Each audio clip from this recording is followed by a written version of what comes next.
ఈరోజు నువ్వు రక్షించబడిన తర్వాత నీ దేహము పరిశుద్ధాత్మ ఆలయంగా మార్చబడుతుంది.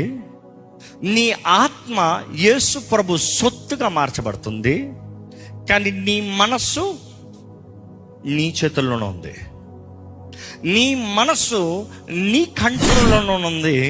నువ్వు ఏం చేస్తావో దాని తగినట్టుగానే నీ జీవితం ఉంటుంది. ఈరోజు ఎంతోమంది విశ్వాసులు రక్షించబడ్డారు.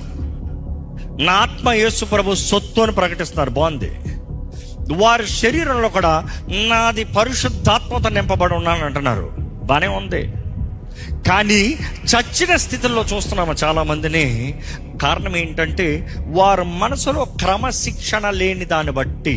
అందుకనే రోమిలికి రాసిన పత్రిక 12:2 చూస్తే మన మనసుని నూతన పరుచుకోవాలంట. Renewing of your mind.